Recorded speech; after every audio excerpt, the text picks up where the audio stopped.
Hello बच्चों, आज हम लोग इस लेक्चर में इलेक्ट्रिक डाइपोल को पढ़ेंगे। टॉर्क को समझेंगे कि जो डाइपोल होता है उसमें टॉर्क की वैल्यू कितनी होती है, टॉर्क का मैग्नीट्यूड कितना होता है और इलेक्ट्रिक डाइपोल की वजह से कितनी इलेक्ट्रिक फील्ड डेवलप होती है। उस इलेक्ट्रिक फील्ड की वैल्यू हम लोग कैलकुलेट करेंगे इसकी एक्सिस पर और इक्वेटर पर वैल्यू, इलेक्ट्रिक फील्ड की वैल्यू कैलकुलेट करेंगे और हम ये देखेंगे कि ये इलेक्ट्रिक डाइपोल होता है क्या है, किस तरह से बनाया जाता है और इलेक्ट्रिक डाइपोल को बनाने के लिए हमें कितने चार्ज की ज़रूरत होती है और किस तरह के चार्ज होने चाहिए। दोनों पॉजिटिव चार्ज हों या दोनों नेगेटिव चार्ज हों या एक पॉजिटिव चार्ज हो एक नेगेटिव चार्ज हो, इन सभी बातों को आज हम समझेंगे कि इलेक्ट्रिक डाइपोल क्या है और इससे रिलेटेड जितनी भी एप्लीकेशन है उनको हम लोग समझेंगे। आओ देखते हैं। सबसे पहले समझेंगे इलेक्ट्रिक डाइपोल क्या होता है और इलेक्ट्रिक डाइपोल में डाइपोल मोमेंट की वैल्यू हम लोग कैसे कैलकुलेट करते हैं। फिर हम लोग टॉर्क को पढ़ेंगे, वर्क डन पढ़ेंगे और फील्ड इंटेंसिटी पढ़ेंगे। इन सभी टॉपिक से रिलेटेड जितने भी न्यूमेरिकल प्रॉब्लम हैं उनको हम इसी लेक्चर में देखेंगे। और देखते हैं, समझते हैं। सबसे पहले हमें समझेंगे कि टॉर्क और डाइपोल क्या होता है। देखते हैं।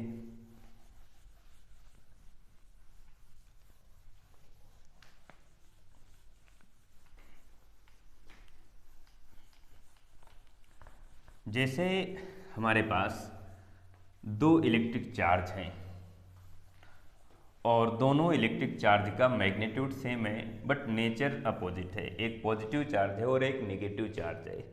हमारे पास दो चार्ज हैं इलेक्ट्रिक डाइपोल बनाने के लिए। इलेक्ट्रिक डाइपोल, अगर हमें इलेक्ट्रिक डाइपोल बनाना है तो हमारे पास दो चार्ज होना चाहिए, एक चार्ज पॉजिटिव हो और एक नेगेटिव हो। दोनों चार्ज का मैग्नीट्यूड सेम हो बट नेचर अपोजिट हो। ऐसा अगर है तो ये दोनों चार्ज मिलकर एक जो इलेक्ट्रिकल सिस्टम को बनाते हैं उस इलेक्ट्रिकल सिस्टम को इलेक्ट्रिक डाइपोल कहते हैं। जैसे ये एक हमारे पास चार्ज है +1 कूलाम का और ये -1 कूलाम का, तो ये डाइपोल बना सकते हैं। लेकिन अगर यहाँ पर ये +1 कूलाम का चार्ज है और यहाँ पर -2 कूलाम का चार्ज है तो ये दोनों मिलकर इलेक्ट्रिक डाइपोल को नहीं बना पाएंगे। अगर दोनों चार्ज पॉजिटिव हैं तो भी ये दोनों इलेक्ट्रिक डाइपोल को नहीं बना पाएंगे, दोनों नेगेटिव हैं तो भी इलेक्ट्रिक डाइपोल नहीं बन पाएगा। इलेक्ट्रिक डाइपोल बनने की ये शर्त है, ये कंडीशन है कि दो चार्ज हों, दोनों चार्ज का मैग्नीट्यूड सेम हो और नेचर अपोजिट हो।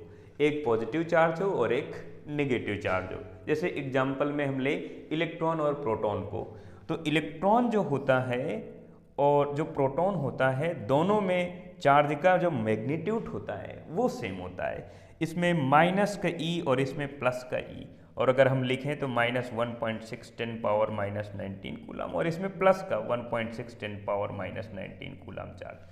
तो ये इलेक्ट्रॉन प्रोटॉन मिलकर इलेक्ट्रिक डाइपोल को बना सकते हैं, क्योंकि इलेक्ट्रॉन के पास जितना चार्ज है उतना ही चार्ज प्रोटॉन के पास है, लेकिन इलेक्ट्रॉन के पास नेगेटिव चार्ज है -1.6 10⁻⁻⁹ कूलम और प्रोटॉन के पास है +1.6 10⁻⁻⁹ कूलम।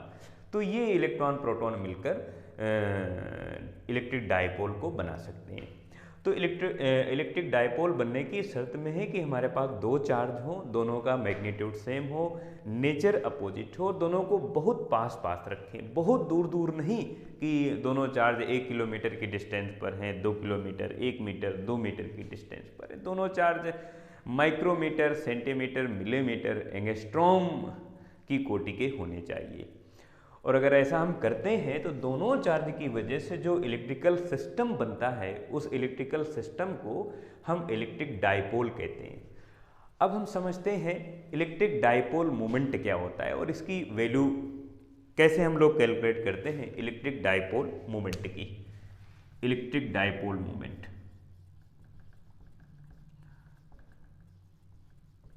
डाइपोल मोमेंट P से प्रेजेंट करेंगे, वेक्टर क्वांटिटी है इसलिए इसको हम इस तरह से प्रेजेंट करेंगे। इलेक्ट्रिकल डाइपोल मोमेंट को समझने के लिए हमने यहाँ पर एक चार्ज लिया और एक यहाँ पर चार्ज ले लिया इस तरह से, और यहाँ पर पॉजिटिव क्यू है और इधर की तरफ निगेटिव क्यू है। दोनों चार्ज के बीच की जो सेपरेशन डिस्टेंस है उस डिस्टेंस को हम L लिखें, 2L लिखें, 2R लिखें, जो भी लिखें। अब हम ये जानते हैं कि जैसे ये इलेक्ट्रिक फील्ड है तो इलेक्ट्रिक फील्ड ये नॉन यूनिफॉर्म इलेक्ट्रिक फील्ड है और टाइम के रिस्पेक्ट में, डिस्टेंस के रिस्पेक्ट में ये इलेक्ट्रिक फील्ड अपनी वैल्यू को चेंज कर रही है और वैल्यू डिक्रीज हो रही है। जैसे जैसे ये वैल्यू डिक्रीज हो रही है तो एक ऐसा पॉइंट आएगा जो इन दोनों पॉइंट का मिड पॉइंट होगा। ए बी तो हमारे पास इलेक्ट्रिक डाइपोल है और इस डाइपोल का जो मिड पॉइंट होगा वो मिड पॉइंट ओ हो गया। और मिड पॉइंट पर जो फील्ड इंटेंसिटी होती है वो बहुत कम होती है as a compare to other points. दूसरे पॉइंट्स, दूसरे स्थान के कंपेयर में पॉइंट ओ पर जो फील्ड इंटेंसिटी होती है वो बहुत कम होती है। तो अगर ये वाली डिस्टेंस हम लोग इतनी डिस्टेंस L लिख लें और इतनी डिस्टेंस L लिख लें तो टोटल डिस्टेंस हम लोग 2L लिख लेते हैं। ये डिस्टेंस 2L लिखने का एक कंसेप्ट होता है। अगर ना लिखें तो टोटल R लिखें या टोटल L लिख लें। लेकिन जब भी कभी हम डाइपोल मोमेंट का फार्मूला लिखते हैं तो लिखेंगे charge, magnitude of charge multiply distance between both charge या मल्टीप्लाई लेंथ ऑफ डाइपोल, ऐसा लिख सकते हैं हम लोग। Length of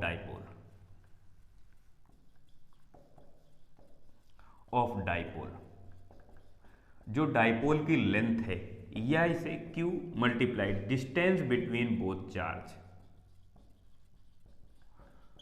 between both charge, दोनों चार्ज के बीच की जो सेपरेशन डिस्टेंस है उस डिस्टेंस का हम लोग चार्ज से मल्टीप्लाई कराएंगे तो ये हमारे पास आ जाएगी इलेक्ट्रिक डाइपोल मोमेंट की वैल्यू। और इलेक्ट्रिक डाइपोल मोमेंट Q, अगर हम लोग लेंथ को 2L लिखते हैं तो Q टाइम्स 2L हम लिखेंगे और इसकी जो यूनिट लिखेंगे कूलाम मल्टीप्लाई मीटर लिखेंगे, कूलाम मल्टीप्लाई मीटर, CM लिखेंगे इलेक्ट्रिक डाइपोल मोमेंट की। ये वैल्यू इस तरह से हम लोग देखेंगे। और अब हम देखेंगे इसकी एक्सिस और नॉन एक्सिस क्या होती है। इलेक्ट्रिक डाइपोल की जो एक्सिस है, नॉन एक्सिस जिसे हम लोग इक्वेटर कहते हैं, उसे हम लोग किस तरह से समझते हैं आओ देखते हैं। जैसे आप लोग मिरर में, लेंस में प्रिंसिपल एक्सिस पढ़ते हो, उसी तरह से डाइपोल में डाइपोल की एक्सिस होती है। जैसे ये हमारे पास पॉजिटिव चार्ज है, ये नेगेटिव चार्ज है, दोनों चार्ज को कनेक्ट करने वाली जो लाइन है उस लाइन को हम कहते हैं एक्सिस। ये हो गई एक्सिस ऑफ इलेक्ट्रिक डाइपोल। और ये अगर डाइपोल का मिड पॉइंट हो गया O, अगर इस डाइपोल का मिड पॉइंट हो गया और इस मिड पॉइंट से एक्सिस के परपेंडिकुलर जो लाइन पास होगी उस लाइन को हम कहेंगे इक्वेटर कहेंगे। ये इक्वेटर हो गई, इक्वेटर ऑफ इलेक्ट्रिक डाइपोल। तो ये हमारे पास डाइपोल की इक्वेटर हो गई और ये एक्सिस हो गई। दोनों के बीच का एंगल जो आता है वो 90 डिग्री आता है। दोनों एक दूसरे के परपेंडिकुलर होती हैं, एक्सिस और जो इक्वेटर होती है किसी भी इलेक्ट्रिक डाइपोल की। अब हम लोग समझते हैं इस डाइपोल में जो टॉर्क होता है उस टॉर्क की वैल्यू हम लोग कैसे कैलकुलेट करते हैं और वर्क डन की जो एप्लीकेशन है उसे हम लोग कैसे देखते हैं और देखते हैं। टॉर्क ऑन डाइपोल,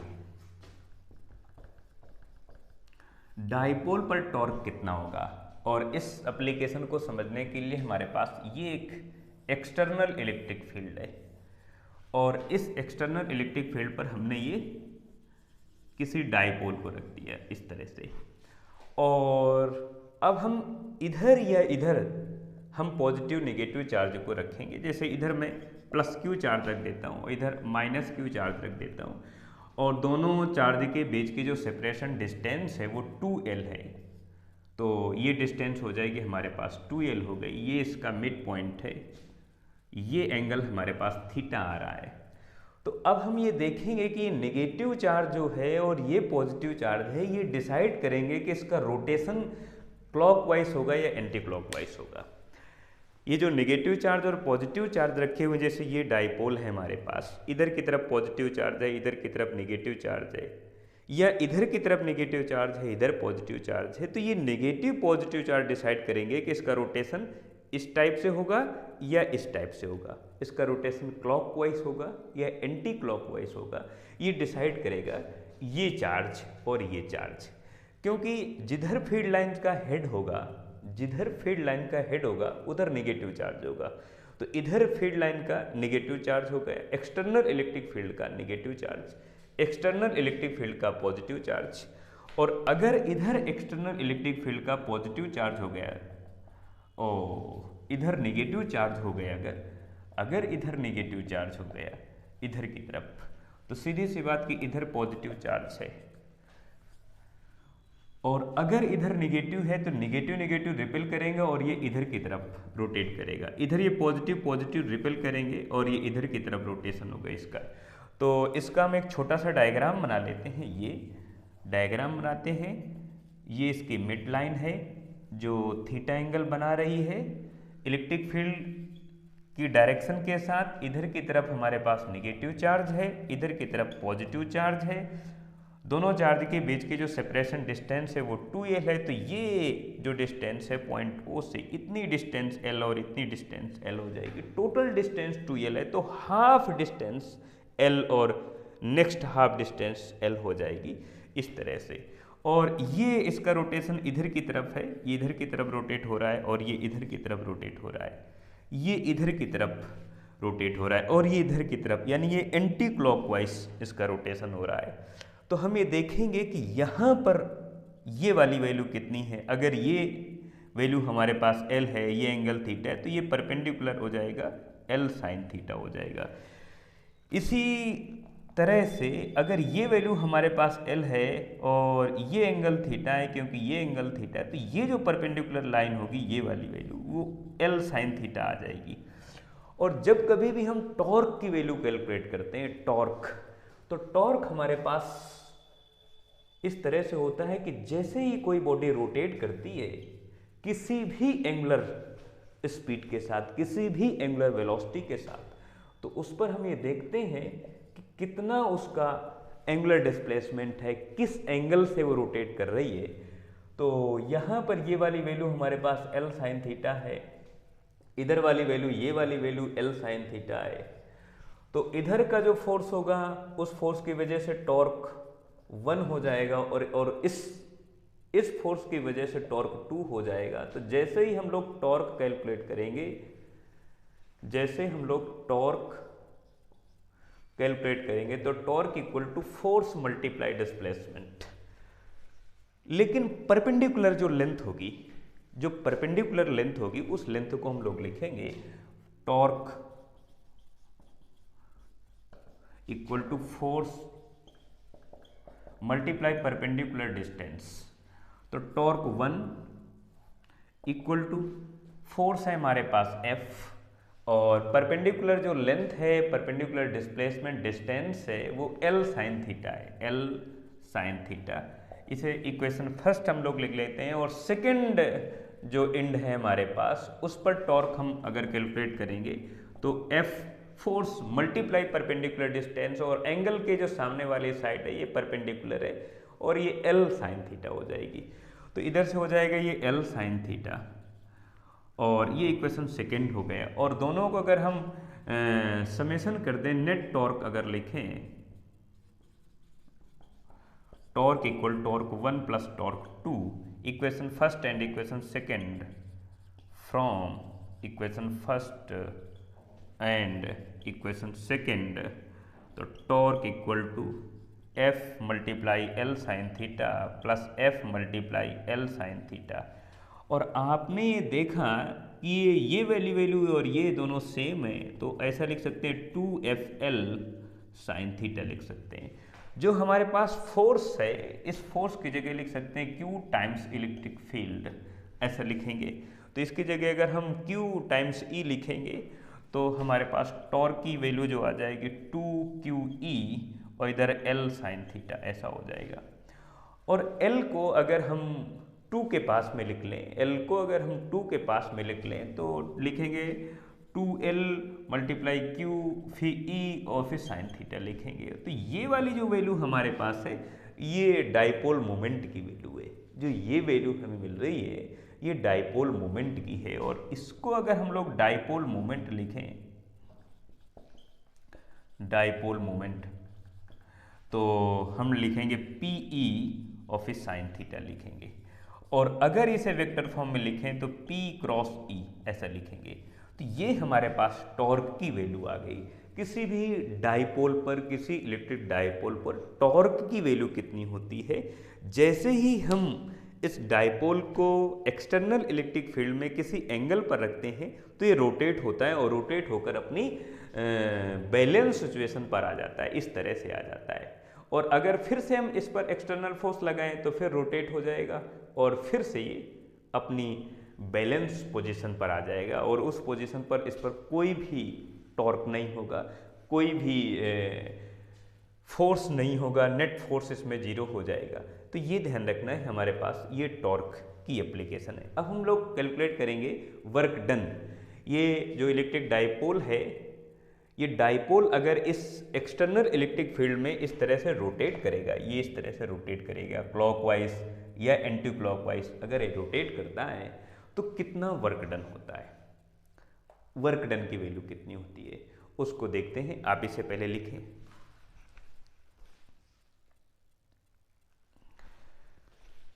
हाँ, देखते हैं वर्क डन।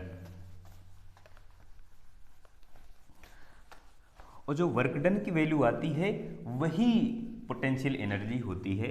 तो अगर हम लोग वर्क डन की वैल्यू कैलकुलेट कर लें तो पोटेंशियल एनर्जी हमें मिल जाती है। और देखते हैं कैसे हम लोग वर्क डन की वैल्यू कैलकुलेट करेंगे।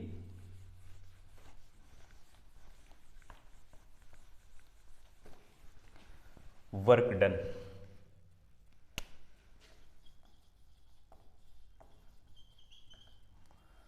वर्क डन हमें ऐसा कैलकुलेट करना है। और अगर हमारे पास ये कोई एक्सटर्नल इलेक्ट्रिक फील्ड है, ये एक्सटर्नल इलेक्ट्रिक फील्ड है और इस एक्सटर्नल इलेक्ट्रिक फील्ड पर हमने इस डाइपोल को रखा और इधर ये पॉजिटिव चार्ज है, इधर ये नेगेटिव चार्ज है, तो सीधी सी बात किसका रोटेशन इधर की तरफ होगा, ये इधर की तरफ रोटेट करेगा और ये इधर की तरफ रोटेट करेगा, इसका रोटेशन एंटी क्लॉकवाइज हो जाएगा। और हम ये जानते हैं कि ये जो एंगल हमारे पास है इलेक्ट्रिक फील्ड के साथ वो थीटा एंगल है, ये थीटा एंगल है।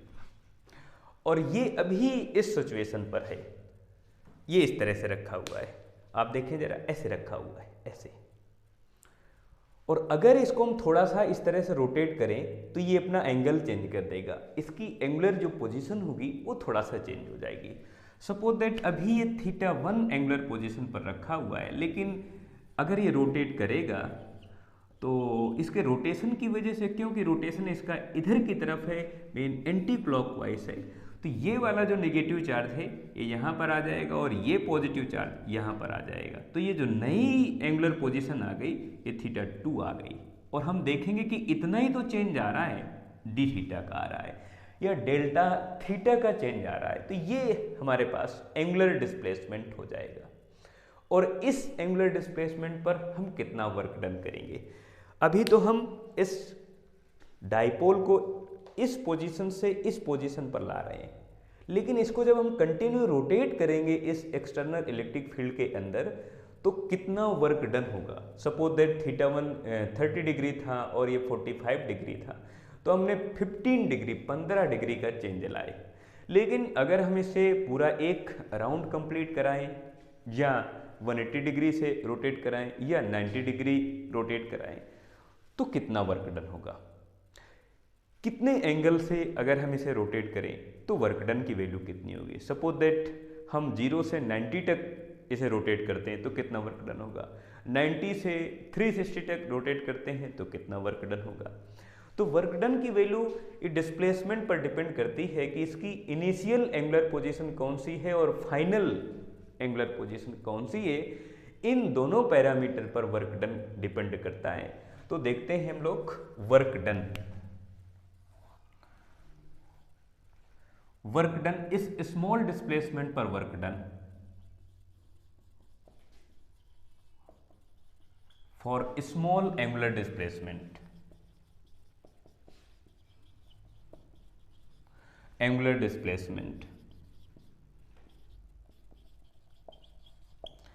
dw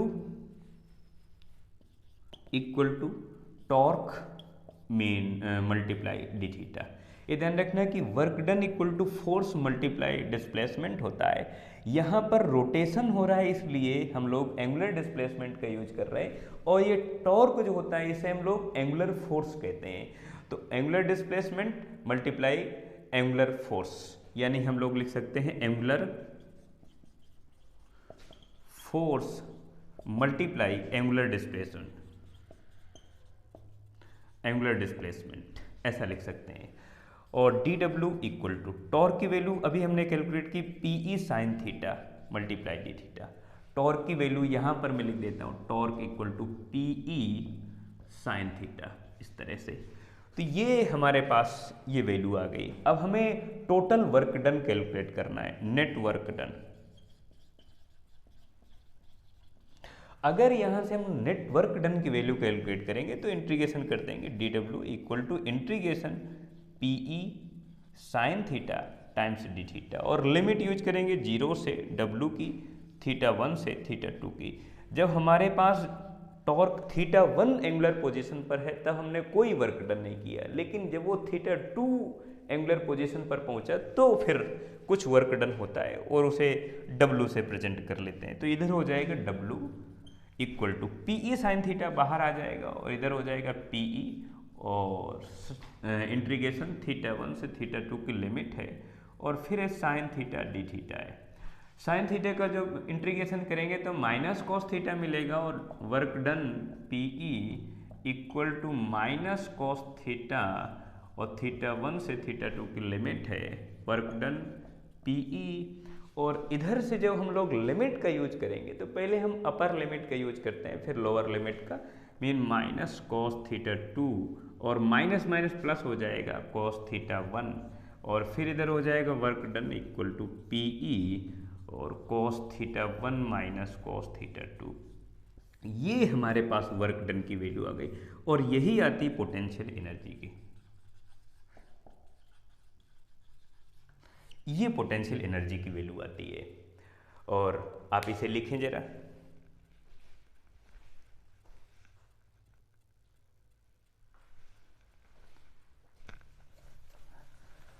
अब हम लोग देखेंगे इस इलेक्ट्रिक डाइपोल की एक्सिस और इक्वेटर पर फील्ड इंटेंसिटी की वैल्यू कितनी होती है।